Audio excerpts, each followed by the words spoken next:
Hey guys, so here we're going to be talking about getting a handle on your hip mobility.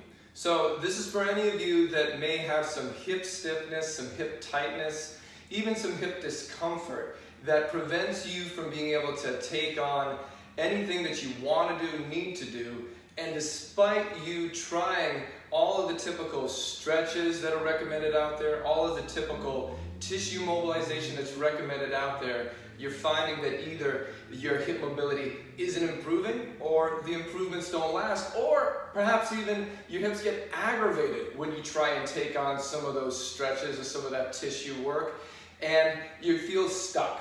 So what I'm going to show is a way to look at your hip mobility by taking into consideration a couple of factors that really often get missed but make a huge impact on whether your hips are able to move as freely as you want and need them to.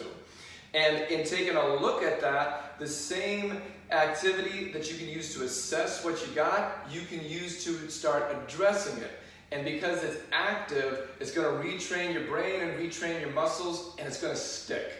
So what we're going to be looking at that oftentimes gets missed is, can your hip sockets move on top of the balls of your hip joint? Most stretches that are out there will look at a hip socket as something fixed and then work to move the ball more and more throughout whatever range you want or you're working on. But that's not really the way in which your hips function in day-to-day life. The sockets shift on top of the ball at the same time that the ball is moving in the socket.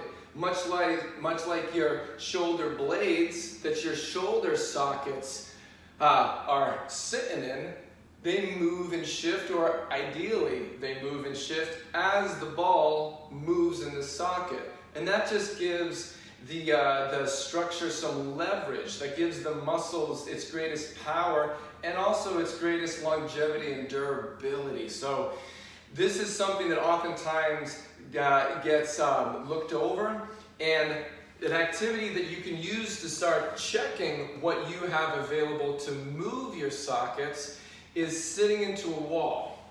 So you just go down into about a quarter depth squat, quarter depth wall sit. And you don't need to go any deeper because your thighs will typically get a little challenged doing this, especially when you flatten your back bra line to belt line like we want to against the wall.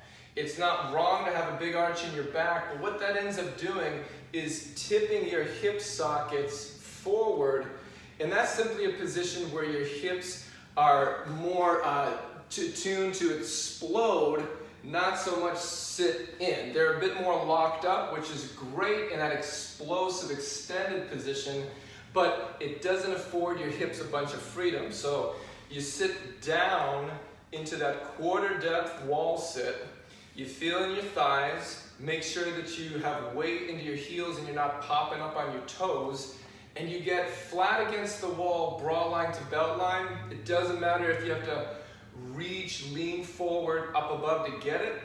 That is okay, and it's not going to impact anything whatsoever. So you get that flattened, that will get your sockets into a more open position to then check and see, can you shift your sockets over to get you onto your left leg, and can you shift similarly your sockets over to get you onto your right leg.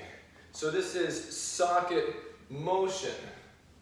If you have a fly or an inseam, as you shift over to your left leg, the fly inseam should be pointing to the left. The crease in your left hip should become more prominent, and the crease in the right hip should open up, lessen. When you shift the other way to the right, the fly inseam should be pointing to the right. The crease inseam on the right should become more prominent, and this should open up. So here we're looking at, can you internally rotate at your left hip? Can you shift your left hip socket over and onto your left leg? And this is the same as getting internal rotation at your hip, but because you're weight bearing, everything is more easy to coordinate, and besides, that's how the vast majority of us function. So you sit down, and to coach this shift, you're gonna have your arms reaching, and you're going to reach your right hand further forward and your right knee further forward to get the right side of your body off the wall, and you're gonna really push the left side into the wall. And this should get that shift, that crease that we were talking about, and your left leg should be barking. And then you see, all right, can I shift over to the other side by reaching more with my left arm hand and more with my left knee and leg. And that will get you internally rotated onto your right hip and allowing the left leg to open up. So by you being able to shift onto and into and over one side, get your socket on to that left leg, what that gives you is freedom to open up your right. It is able to reach and open up only if you can shift over to the other side. And the opposite is true, that you can only open up your left hip if you can shift into and onto the right. Otherwise, you're just walking around with some locked out sockets, okay, corral. So this is something that you can use to check and then work on to try to get yourself better to shift over, onto, and through one leg, one hip socket, to allow the opposite one to be freer. And once you get that, that's something that you can kind of play with. Can you get this left leg, get yourself completely on it, the right side of your body off the wall, and can you allow that right hip, that right leg to be free? And then can you shift over to the right, get completely on to that right leg, into that right hip, and does that allow your left to be free and loose? Should feel a lot of muscle working in your thighs, and it's not surprising. It's actually quite typical for one side to be much harder than the other, and it's typical for it to be harder to get onto and over to your left leg, and it's typically harder than to open up your right hip. And if any of you find that, just know that's a normal human problem, and it's something that can be worked on, and you can start working on it just by doing this. So I hope that's helpful. Ask any questions if you got them. Regardless, I hope you're well, and I hope your hips are moving as full as you like them to.